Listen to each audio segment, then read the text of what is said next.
আজকের এই ভিডিওতে দেখাবো DJI Mini 4 Pro একটি ব্যাটারিতে কত কিলো ফ্লাই করতে পারে সেটা আপনাদেরকে লাইভ দেখাবো। আমার পিছনেই হচ্ছে যমুনা নদী। তো এই যমুনা নদীতে ফ্লাই করব ওই যে দূরে যমুনার যে সেতু আছে সেই সেতু পর্যন্ত। পুরো ভিডিওটা দেখার আমন্ত্রণ রইল।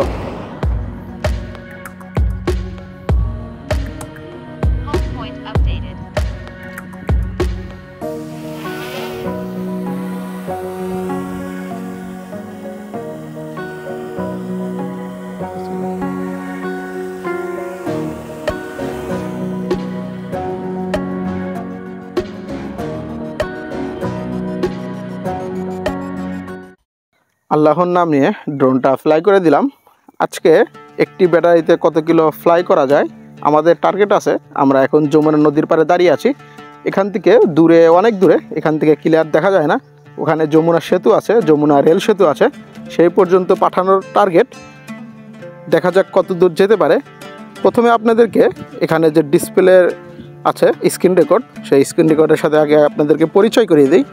আপনি একটু খেয়াল করেন, উপরের দিকে একটা সার্কেলের মতো আছে গোল, ওখানে লেখা আছে 95 মানে 95। এটা হচ্ছে আমার ড্রোনের চার্জ আর কি। আর তার পাশেই দেখুন ওখানে 36 মিনিট, 34 মিনিট, কখনো 33 মিনিট, 32 মিনিট হচ্ছে। মানে এটা একটু আপ ডাউন করবে। এটা হচ্ছে ড্রোনের ব্যাটারির চার্জ, মানে এই চার্জে কতটুকু ফ্লাই করতে পারবে তার একটা আইডিয়া এখানে দেখাচ্ছে। আর তার পাশে RC লেখা আছে, এটা ফুল সিগন্যাল দেখাচ্ছে। মানে এটা হচ্ছে আমার হাতে যে রিমোট আছে, রিমোটের সিগন্যাল আর কি। আর তার পাশেই 32 লেখা আছে, তার কয়েকটা পাশেই দেখেন ওটা হচ্ছে GPS সিগন্যাল। একটু নিচের দিকে খেয়াল করুন যে নিচের দিকে একটা নীল ম্যাপের মতো দেখা যাচ্ছে, ওটা হচ্ছে যমুনার পানির কারণে এখানে নীল দেখাচ্ছে। আর তার সাইড H লেখা আছে, এখানে 38 আছে, 38M মানে 38 মিটার উপর দিয়ে আমরা ড্রোনটা ফ্লাই করতেছি। আর তার সাইডেই লেখা আছে D, এটা হচ্ছে ডিস্টেন্স, মানে কত দূরত্বে ড্রোনটা ফ্লাই করতেছে। দেখতে দেখতেই আমরা প্রায় 1 কিলোমিটারের কাছাকাছি চলে গিয়েছি। এই যে একটু খেয়াল করেন, ডির ওখানে এটা 1000 মিটার পার হয়ে গিয়েছে, মানে 1 কিলোমিটার অলরেডি হয়ে গিয়েছে। এখন দেখা যাক একটি চার্জে আসলে আমরা কভার করতে পারি নাকি। আপনাদেরকে একটু দেখাবো, যে লাইভ ভিডিও দেখাবো যে কত দূর যেতে পারে এবং ওখান থেকে আবার রিটার্ন টু হোম আনতে পারি নাকি। আজকের ভিডিওটা সেটাই দেখার পালা। এখন যমুনা নদী কিন্তু অনেক পানি আছে দেখাই যাচ্ছে। আর আমরা একটু ড্রোনটা একটু উপরের দিকে নিচ্ছি, কারণ একদম নিচ দিয়ে ফ্লাই করলে হয় কি পাখি থাকে, মানে পাখির সাথে বাড়ি লাগার বেশি সম্ভাবনা থাকে। এই কারণে একটু উপর দিয়ে যাওয়াই ভালো। আর এখানে যেহেতু যমুনা নদী, এখানে তো আর গাছপালা নেই, ওর দিকে সমস্যা নেই, শুধু পাখিরই সমস্যা।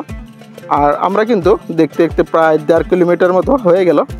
আর এখন যে ড্রোনটা ফ্লাই করছি এটা কিন্তু হেভি রিস্কের ভিতরে ফ্লাই করছি আমরা, কারণ দেখতে পারতেছেন যমুনা নদীতে কিন্তু পানি আছে। তো কোনোভাবে ড্রোনটা যদি পানিতে পড়ে যায়, এই ড্রোনটা তো আর ফিরে পাওয়া যাবে না, সেটা আপনারা ভালো করে বুঝতে পারতেছেন। এখন যমুনা নদীতে যেহেতু এখন বৈশাখ মাস, এখনও পরিপূর্ণ পানি আসেনি। যেগুলো পানি আছে এটা আগেরই পানি, হয়তো যদি বৃষ্টির পানি আসতো তাহলে পানিটা ঘোলা থাকতো। পানিটা এখনও নীল রঙের আছে। আর কিছুক্ষণ যাওয়ার পর হয়তো দেখতে পারবো যে চর পড়ে আছে, কিন্তু চরে যদি পড়ে তাও কিন্তু ড্রোনটা কালেক্ট করা একটু কষ্ট হয়ে যাবে, কারণ নৌকা নিয়ে ওই পর্যন্ত যাওয়া, আবার চরের ভিতরে তো চর তো বালির ভিতর খুঁজে পাওয়া একটু কষ্ট আছে, কারণ ড্রোনের কালার আর চলের যে বালির কালার সেম কালার, এই কারণে খুঁজে পাওয়া খুবই দুষ্কর। এই কারণে লাইফ রিস্ক নিয়ে আজকের ভিডিওটা শুরু করতেছি। আপনারা পুরো ভিডিওটা দেখলে সঠিক একটা আইডিয়া পাবেন। আমরা কিন্তু দেখতে দেখতে 2 কিলোমিটার ফ্লাই করে ফেলেছি। আর আমাদের ড্রোনের চার্জ আসা হচ্ছে 87%, মানে 87%। আমরা ফ্লাই করতে পারবো 29 মিনিটের মতো, 29 মিনিট প্লাস ফ্লাই করতে পারবো। আর আমাদের হাইটে আছে হচ্ছে 80 মিটার, আমরা 80 মিটার উপর দিয়ে ফ্লাই করতেছি। এখন দেখতে দেখতে অনেকটা পথই কিন্তু প্রায় চলে এসেছি। আমরা 2 কিলো প্লাস ফ্লাই করছি, এখন কিছুক্ষণের মধ্যে 2.5 কিলো হয়ে যাবে। আপনি একটু খেয়াল করুন, এই যে 2.5 কিলো, হ্যাঁ এই যে 2.5 কিলো হয়ে গেল। এখন আমরা যে জায়গা থেকে ড্রোন ফ্লাই করছি ওখান থেকে আমাদের ড্রোনটা 2.5 কিলোমিটার দূরে আছে। আমরা কিন্তু সেই ম্যাপে একটু খেয়াল করেন যে এখানে নীল দেখা যাচ্ছে, মানে আমরা একদম পানির উপর দিয়ে ড্রোন ফ্লাই করতেছি, এই কারণে এখানকার এরিয়াটা নীল দেখাচ্ছে। আর এটা যেহেতু যমুনা নদী, অনেক বড় একটা নদী, তো এখান থেকে এক প্রান্তে থেকে আরেক প্রান্তে ক্লিয়ার দেখা যায় না, মানে ঝাপসা ঝাপসা লাগে, অনেক দূরে মানে এই পার থেকে ওই পার অনেকটা দূর। তো আমরা যেখান থেকে ফ্লাই করছি এটা হচ্ছে চায়নাবাদ থেকে ফ্লাই করছি। এখান থেকে যমুনা সেতু প্রায় 5-6 কিলোমিটার দূরে হবে, মানে আইডিয়া করে বললাম আর কি। এখন দেখা যাক আমরা কত দূর যেতে পারি। আমাদের আজকের বিষয়টাই হচ্ছে এটা। আর আমরা কিন্তু দেখতে দেখতে প্রায় 3 কিলোমিটার অতিক্রম করে ফেলেছি। 3 কিলোমিটার ফ্লাই করার পর আমাদের এখনও চার্জ অবশিষ্ট আছে হচ্ছে 84%। আমরা ফ্লাই করতে পারবো 28 মিনিট প্লাস ফ্লাই করতে পারবো। আর আমরা একটু খেয়াল করি, এখানে যে নদীর ভিতর কি যেন একটা ক্রেনের মতো দেখা যাচ্ছে, এটা হয়তো এখানে রেখে দিয়েছে, হয়তো কোনো কাজে নদীর কোনো পরীক্ষা নিরীক্ষা করতেছে, হয়তো এখানকার স্রোতের পরীক্ষা কিংবা এখানকার মানে মাটির কি অবস্থা, হয়তো এরকম কোনো কিছু। আমরা কিন্তু দেখতে দেখতে সামনের দিকে অগ্রসর হচ্ছি। আর আমাদের ওই সামনে বালুর চরের মতো দেখা যাচ্ছে, ওটাই হচ্ছে যমুনার চর। আর একটু খেয়াল করুন, নিচের দিকে দেখা যাচ্ছে যে একটা পিসবোটের মতো, পিসবোট কিংবা নৌকা, ক্লিয়ার বোঝা যাচ্ছে না, সেটা হচ্ছে আসতেছে এইদিকে। আর আমরা সামনের দিকে অগ্রসর হচ্ছি। আমরা প্রায় 3.5 কিলোমিটার প্লাস ফ্লাই করে ফেলেছি। আমাদের ড্রোনের চার্জ আছে হচ্ছে 81%। আমরা ফ্লাই করতে পারবো 33 মিনিটের মতো, না সরি, আমরা ফ্লাই করতে পারবো আসলে 30 মিনিট থেকে 28 আবার 27 হয়ে গিয়েছে। আসলে এখানে একজাক্টলি দেখাচ্ছে না, কারণ যত দূরে যাবে তত আরও ডিউরেশনটা যত বেড়ে যাবে তত আসলে এখানে টাইমিং কম দেখাবে। আবার যখন ড্রোনটা ফিরে যখন নিচের কাছে নিয়ে আসবেন তখন টাইমিংটা অ্যাকুরেট দেখায় বা বেশি দেখায়। এখন আমরা দেখতে দেখতে প্রায় এই যে যমুনার চর যে আছে, বালি আছে, সে বালির কাছে চলে এসেছি। আর আমাদের ড্রোন কিন্তু এখান থেকে 4 কিলোমিটার অতিক্রম করে ফেলেছে। আমরা যে ড্রোন ফ্লাই করছি ওখান থেকে আমরা 4 কিলোমিটার অলরেডি পার হয়ে গেলাম। আর এই যে যমুনার চর দেখতেছেন, এখানে একদম বালু মরুভূমির মতো দেখতে লাগে। এখন উপর থেকে দেখতেছি তো, এই কারণে চারিদিকে পানি, সাইডে পানি দেখা যাচ্ছে। আর যখন আপনি এই বালুর ভিতর দাঁড়াবেন বা এই চরে যাবেন তখন চারিদিকে শুধু মরুভূমির মতোই মনে হয়। আমাদের এখন আমরা সেই 80 মিটার উপর দিয়েই ড্রোন ফ্লাই করতেছি। আমাদের চার্জ আছে হচ্ছে 78%। আর আমরা ফ্লাই করতে পারবো 26 মিনিটের মতো। আর এখানে আমাদের ডিউরেশন কিন্তু এটা ধীরে ধীরে বাড়তেছে, মানে যত দূরে যাইতেছে তত ডিউরেশন বাড়তেছে। আমরা কিন্তু দেখতে দেখতে 4.5 কিলোমিটার প্লাস ফ্লাই করতেছি। এখন পর্যন্ত আমাদের আরসি রিমোটের যে সিগন্যালটা সেটা কিন্তু এখনই স্ট্রং আছে। 4.5 কিলোমিটার যাওয়ার পরেও দেখুন এখানে যে আরসি রিমোট আছে, আরসি লেখা আছে, ওখানকার সিগন্যাল একটু উইক হয়নি, একদম স্ট্রং আছে। আর জিপিএস সিগন্যাল সেটাও কিন্তু একদম স্ট্রং আছে। আমরা যে ড্রোনটা ফ্লাই করেছি এটা আসলেই যদি কোনো মানে এই তার যে পাখাগুলো আছে, পাখার সাথে কোনো প্রোটেক্টরের কোনো ব্যবস্থা নাই। মনে করেন যে DJI যেগুলো দেখছেন, নিও যেটা আছে, আবার অ্যাভাটার আছে, ওদের হচ্ছে সাইড দিয়ে একটা ক্যাসিংয়ের মতো থাকে যাতে কোনো কিছুর সাথে বাড়ি খেলেও পাখাটা অফ হয় না। কিন্তু এটার সাথে হুট করে যদি কোনো কিছু বাড়ি খায় ড্রোনটা তখনই ওখানেই ক্র্যাশ করে আর কি, মানে পাখাটা বন্ধ হয়ে যায়। তো এই কারণে একটু রিস্কটা বেশি, যদি পাখির সাথে লাগে তখন অনেক মানে পড়ে যাওয়ার সম্ভাবনাটা বেশি, কারণ হুট করে যদি লাগে। আরেকটা কথা আপনারা একটু খেয়াল করুন, আমরা কিন্তু নিচের দিকে সবুজ জমির মতো দেখতে পারতেছি, হয়তো এখানে কোনো ফসলের চাষ করেছে। দেখতে দেখতেই তো যমুনা রেল সেতুর কাছে চলে গিয়েছি। যদি ভাগ্য ভালো থাকে ট্রেনও দেখতে পারবেন। তো দেখা যাক কি হয়। আর আমরা কিন্তু 5 কিলোমিটার অতিক্রম করে ফেলেছি, মানে আমরা যেখান থেকে ড্রোন ফ্লাই করছি 5 কিলোমিটার প্লাস ফ্লাই করতেছি। আমাদের সামনেই হচ্ছে দেখা যাচ্ছে যে সেই নবনির্মিত রেল সেতু, যেটা যমুনা নদীর উপর দিয়ে বাংলাদেশের প্রথম এত বড় রেল সেতু হয়েছে। অনেক সুন্দর লাগতেছে। রেল সেতুর এখনও রং করা হয়নি, হয়তো রং করবে নাকি সেটা সঠিক জানি না। যাই হোক, আপনারা একটু খেয়াল করুন, আমাদের ড্রোন কিন্তু already 5 kilo 5.5 kilo plus fly করে ফেলেছি আমরা এই সেতু পর্যন্ত। আমরা এখন রিটার্ন টু হোম নিব, এই কারণে আমরা ড্রোনটা ঘুরিয়ে ফেলতেছি। আমরা যে দিক থেকে আসছি সেই দিকে ড্রোনটা ঘুরাইতেছি। আর আমরা এখনও যে ড্রোনটা এখানে আসছি, আমাদের এখনও চার্জ আছে 72%। আমরা ফ্লাই করতে পারবো 24 মিনিটের মতো, 24 মিনিট প্লাস। আর আমাদের হাইট আছে হচ্ছে 77 মিটার উপরে। এখন আমরা সামনের দিকে আবার অগ্রসর হচ্ছি ধীরে ধীরে। এখন দেখতে পাচ্ছেন যে যমুনার চর, এখানে বালু কিন্তু বিশাল পরিসরে দেখা যাচ্ছে, অনেক বেশি। এই কারণে এখানে দেখতে একদম সাদা মরুভূমির মনে হচ্ছে, কারণ দূরে যে পানি আছে সেটা আসলে পানি বোঝা যাচ্ছে না যে এটা আসলে পানি না অন্য কিছু। আমাদের কিন্তু এই পানি পার করেই সেই আমাদের যে গন্তব্য, যেখান থেকে ফ্লাই করেছি সেই জায়গায় ফিরে আসতে হবে। এখন দেখা যাক যে বাকিটা আসলে আমরা রিটার্ন টু মানে ফিরে আসতে পারি নাকি, যে চার্জ আছে সেই চার্জে কভার হয় নাকি, এটাই হচ্ছে দেখার পালা আজকের। আমরা এখন প্রায় 5 কিলোর উপরেও এখনও রয়ে গিয়েছে। আমরা যেখানে আছি এখান থেকে এখনও 5 কিলো রয়ে গেছে। কিছুক্ষণের মধ্যে হয়তো 5 কিলো থেকে একটু নেমে আসবে। এই যে আপনারা দেখতে পারতেছেন আমরা কিন্তু 5 কিলোর থেকে আরও নিচের দিকে নেমে আসলাম। আর একটু রাস্তা সামনের দিকে অগ্রসর হয়ে গিয়েছি। আমাদের চার্জ আছে হচ্ছে 67%। আর আমাদের একটু খেয়াল করুন আরসি রিমোটের সিগন্যালটা কীরকম হুট করে এরকম হলুদ কালার হয়ে গেল, মানে একটু উইক হয়ে গিয়েছে। ওই দেখুন আরসি লেখা আছে, ওখানে 2 দাগ কমে গিয়েছে, আবার আরসি সাদা হয়ে গিয়েছে আবার, কিন্তু তারপরেও 1 দাগ কম দেখাচ্ছে আর কি।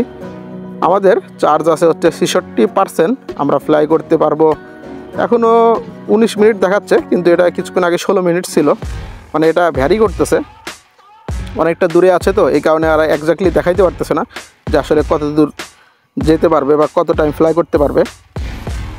মানে এক্স্যাক্ট দেখায় না বলতে কি, যখন একটা ড্রোন আপনার ওখান থেকে যখন দূরে পাঠাবেন তখন তারা যেন রিটার্ন টু হোম অটোমেটিকলি আসতে পারে, ওই পরিমাণ চার্জ সে সবসময় রিজার্ভে রেখে ওই একটা ক্যালকুলেশন দেখায় তারা আর কি।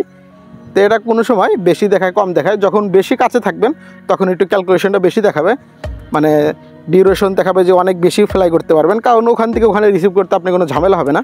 কিন্তু যখন অনেক দূরে পাঠাবেন তখন তারা 10%-এর মতো চার্জ হাতে রেখে হিসাব করে। আমি এর আগে যেগুলো মানে খেয়াল করছি, আমি যখন ড্রোন ফ্লাই করছি লাস্টের দিকে দেখা যাচ্ছে যে 10% যখন চার্জ আসে তখনই তারা ওখানে ল্যান্ডিং শুরু করে দেয়। এই কারণে আপনারা চেষ্টা করবেন যে একদম যখনই তারা অটোমেটিকলি রিটার্ন টু হোম চাচ্ছে তখনই আপনারা চেষ্টা করবেন যে ওটাই অ্যাকসেপ্ট করার জন্য। এতে কি হবে, তখনই যদি অ্যাকসেপ্ট করেন সে অটোমেটিকলি মানে ফিরে আসতে পারবে। আর যদি আপনি ক্যান্সেল করে দেয় আর কিছু টাইমে আরও সামনে যান, তখন যদি ওই ব্যাটারিতে যদি ওই পরিমাণ চার্জ না থাকে তখন কিন্তু আপনি বিপদে পড়ে যাবেন। তখন কিন্তু দেখা যাবে যে ড্রোনটা ফিরে নাও পাইতে পারেন, কারণ যে সে যদি হোম পয়েন্টের দিকে যদি ফিরে না আসে, যদি তার আগে ধরেন কোনো পুকুর থাকলো, নদী থাকলো বা বড় বড় গাছ থাকলো, কোথায় বেজে যাবে আটকে যাবে, তখন কিন্তু আপনি ওটা খুঁজে পাওয়া অনেক দুষ্কর হয়ে যাবে। আমরা দেখতে দেখতে কিন্তু প্রায় 3.5 কিলোমিটার মতো দূরে আছি। আমরা কিন্তু সেই পানির উপর দিয়ে আবার ফ্লাই করতেছি। এখানে ম্যাপে খেয়াল করুন যে ম্যাপের ভিতর নীল হয়ে আছে, আমরা যমুনা নদীতে ফ্লাই করতেছি। আর আমাদের এখনও চার্জ আছে হচ্ছে 59%। আমাদের ড্রোন ফ্লাই করতে পারবে 15 মিনিটের মতো, 15 মিনিটের একটু বেশি। আমাদের কিন্তু আরসি রিমোটের সিগন্যাল, জিপিএস সিগন্যাল সবই এখন স্ট্রং আছে। এখন আর এটা উইক হবে না, কারণ যেহেতু নদীতে সবসময় ফাঁকা থাকে, এই কারণে স্ট্রং দেখায়। আর যদি আপনি একটু গ্রাম অঞ্চলে বা শহরে পাঠাইতেন তখন ওই বিল্ডিংয়ের কারণে, গাছপালার কারণে স্ট্রং আর থাকে না, তখন সিগন্যাল উইক হয়ে যায়। এই কারণে আপনারা চেষ্টা করবেন যদি শহরে ফ্লাই করেন কোনো বাসার ছাদে থেকে করবেন। ছাদে থেকে করলে মানে যত উঁচা থেকে মানে ফ্লাই করবেন, তাতে আর কি হয় কি, আপনার যে রিমোট আছে রিমোটের সাথে ড্রোনের যে কানেক্টটা, এই সিগন্যালটা এটা স্ট্রং থাকে। এই কারণে আপনারা চেষ্টা করবেন ফাঁকা জায়গায় ফ্লাই করার জন্য। আর যেগুলো জায়গায় আছে যে কিছু জায়গায় আপনার শর্ট নেওয়া দরকার, সেটা তো আপনারা তো কাছাকাছি নেন, 2-2.5 কিলোর ভিতরেই নেন। মানুষ তো আর শর্ট নেওয়ার জন্য 5 কিলো বা 10 কিলো দূরে তো আর ড্রোন ফ্লাই করে না। আপনারা এগুলো বিষয় মাথায় খেয়াল রাখবেন, যেন আপনারা তো বুঝতেছেন যে একটা ড্রোন হারিয়ে গেলে বা ক্ষতি হলে আপনার যে কী পরিমাণ ক্ষতি হতে পারে সেটা আপনিই ভালো করে বলতে পারবেন। এই কারণে আপনারা সর্বোচ্চ চেষ্টা করবেন যে বেশি দূর ফ্লাই না করার জন্য। আর আমি যে ড্রোনটা উড়িয়েছি এটা আমার আগের এক্সপিরিয়েন্স ছিল, এই কারণে আমি ড্রোনটা এত দূরে উড়াইতে পারছি। আর দ্বিতীয় কথা হচ্ছে আমার ড্রোনের প্রতি এখন ওই পরিমাণে কনফিডেন্স মানে রয়ে গিয়েছে যে না, এটা আসলে ওই পরিমাণ ক্যাপাসিটি আছে যে ফ্লাই করার পর ওখান থেকে আবার রিটার্ন টু হোম আসবে বা সে এতগুলো যাইতে পারে, এরকম কনফিডেন্স আমার আছে জন্যই আমি কিন্তু এই ড্রোনটা পাঠাইছি। আর আপনারা খেয়াল করুন আমরা কিন্তু দেখতে দেখতে প্রায় 2.5 কিলোমিটারের কমে চলে এসেছি। ওই যে দূরে পানির ওই পারে দেখা যাচ্ছে যে মরুভূমির মতো বালু দেখা যাচ্ছে, আমরা ওখান থেকে ড্রোনটা ফ্লাই করেছিলাম, আমরা ওখানে দাঁড়িয়ে আছি। আর আমাদের চার্জ আছে হচ্ছে 53%, এখনও অর্ধেকেরও বেশি চার্জ রয়ে গিয়েছে। আমরা ফ্লাই করতে পারবো 12 মিনিট প্লাস। আর আমাদের সিগন্যাল এখন স্ট্রং আছে, সিগন্যাল আর এটা আশা করি উইক হবে না, কারণ যেহেতু আমরা কাছাকাছি চলে আসছি, একদম স্ট্রং সিগন্যাল দেখাচ্ছে। আর আমরা এখনও 2 কিলোমিটার মতো দূরে রয়ে গেছি। আর আমাদের হাইট আছে হচ্ছে 81 মিটার উপর দিয়ে ফ্লাই করতেছি। আপনারা অনেকেই কমেন্ট করে জানতে চান যে ভাই আসলে ড্রোন মানে কত দূর গেলে সিগন্যাল উইক হয়ে যায়, এটা আসলে সঠিক আমি মানে বলতে পারতেছি না। এই কারণে আমি এর আগে এখানে এই যমুনা নদীতে ফ্লাই করছিলাম, সেটা হচ্ছে টোল প্লাজা থেকে। ওটার ভিডিওটা আপনারা যদি কেউ দেখে থাকেন তাহলে তো দেখলেন, আর কেউ না দেখলে এই চ্যানেলে ভিডিওটা আছে, আপনারা চাইলে দেখে নিতে পারেন। ওই ভিডিওতে আমি পরে এটা বুঝতে পারলাম যে আমি যখন টোল প্লাজা থেকে ড্রোনটা ফ্লাই করছি, ওই টোল প্লাজার ওখানে রাডার ছিল আর কি, যে সিগন্যালটা মানে ও সম্পূর্ণ সিগন্যাল ও নিজে টেনে নিয়েছে। এই কারণে আমার আর ড্রোনের সাথে কানেক্ট করতে পারি নাই। মানে আরসি রিমোটের সাথে যে সিগন্যালটা মানে ওখান থেকে সাপ্লাই করতেছে ড্রোন পর্যন্ত রিমোট থেকে, এই সিগন্যালটা সে দেখা যাইতেছে ডিভাইডেড করে নিছিল। এই কারণে খুব দ্রুত 2-2.5 কিলোমিটার যাওয়ার পরেই সিগন্যালে একদম উইক হয়ে গিয়েছিল। এরকম উইক হয়েছিল যে আমাদের একদম ইমেজই ক্লিয়ার আসতেছিল না। আপনারা চাইলে ওই ভিডিওটা দেখতে পারেন, আমি ডেসক্রিপশনে লিঙ্ক দিয়ে দিব। আর আপনারা চেষ্টা করবেন যেসব জায়গায় এরিয়া আছে, নিষিদ্ধ এরিয়া আছে, যেমন মনে করেন যে এই থানা আছে, রেল স্টেশন আছে, আবার পোর্ট আছে, এয়ারপোর্ট আছে, এই সমস্ত জায়গায় ড্রোন ফ্লাই করবেন না, কারণ এই সমস্ত জায়গায় রাডার থাকে। রাডারের কারণে সিগন্যাল একদম উইক হয়ে যায়। আবার কিছু কিছু জায়গায় এরিয়ায় লক করা আছে, যে জায়গায় আপনি ড্রোনই ফ্লাই করতে পারবেন না। আমি এর আগে চলে গিয়েছিলাম হচ্ছে পাবনা ঈশ্বরদীতে। তো ঈশ্বরদী যে স্টেশন আছে, আমি ওখানে ড্রোন উড়ানোর চেষ্টা করেছি, কিন্তু ওখানে দেখি যে এরিয়ায় লক করা, ওখান থেকে ড্রোন কোনোভাবেই উড়লো না। তো এই কারণে আপনি এই সমস্ত জায়গায় একটু জানার পরে ওখান থেকে ড্রোন ফ্লাই করবেন। আশা করি আপনার ড্রোনের ক্ষতি হবে না আর আপনার অর্থ নষ্ট হবে না। আমরা কিন্তু দেখতে দেখতে প্রায় চায়নাবাদের যে রাস্তা আছে সেই রাস্তার কাছে চলে এসেছি। আমাদের ড্রোন আর বেশি নাই, 1 কিলোমিটারের কম, 800 মিটারের মধ্যে দূরে আছে।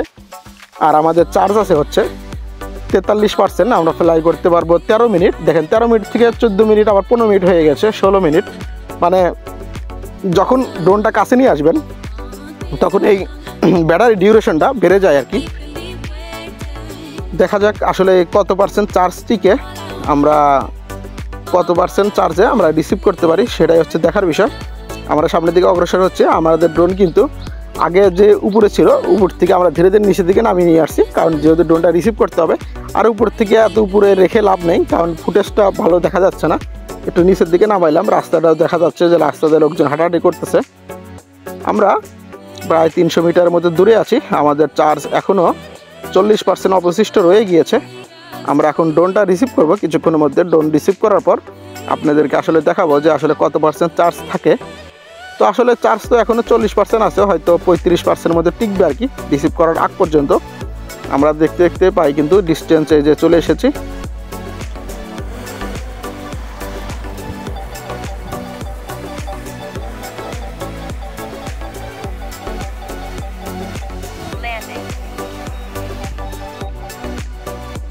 তো ফাইনালি ড্রোনটা হাতে রিসিভ করলাম।